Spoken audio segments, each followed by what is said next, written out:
back again. I thought I had a SIM card in this camera, but I don't.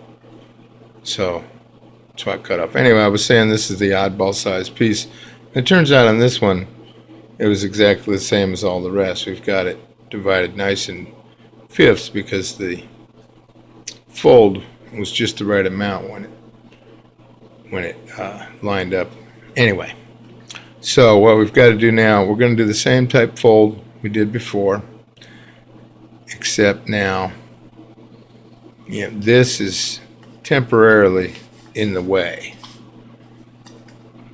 So I mean, you can do it this way and line it up if you're pretty good at the money origami, or you can just gently fold this back out of the way and keep it down here while we're executing these diagonal folds. We're folding from this point to this point, but the main point that has to line up is right here, and this edge has to match this edge. So if the points don't come out exact, don't worry about it.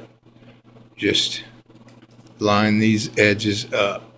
Make sure you've got a nice sharp point right there, and pinch it down again. And these need to be parallel with the bottom edge of the dollar there. So it's really similar,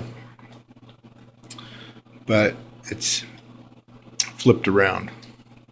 So this one's trying to kink up, so you just make sure that gets tucked in there. If it's giving you a problem, you can always get something and get rid of the kink like that. Even a pencil would work. Just some thin object. Oftentimes I use this little ruler. It's a great folding tool. So just try not to damage any of the other folds while you're doing it. Reach around and pinch in there good. And do all 5 little square sections. Here's we're on the third one. Trying to keep it in view. Newbie amateur at making these videos, so don't be too hard on me. Alright, we've got a nice square there. Good point. Now we're doing the next one. Number 4, that one's trying to kink up, see? And the ruler technique, you can just see how it got rid of it right away. That little bump there. Don't let this roll on you either while you're doing it.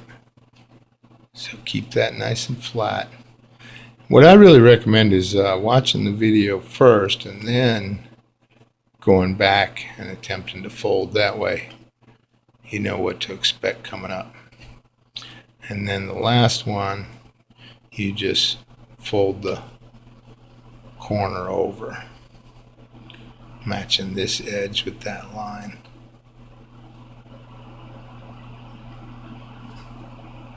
So there we go. And a lot of times I play the videos on much slower speed to fold the origami I watch. So now we've got all those folded, and now we need to fold this edge back up where it was. That's the position the model goes in. So don't let it get in the wrong spot. And there we go. It's back in its correct spot. Reinforce it a little bit.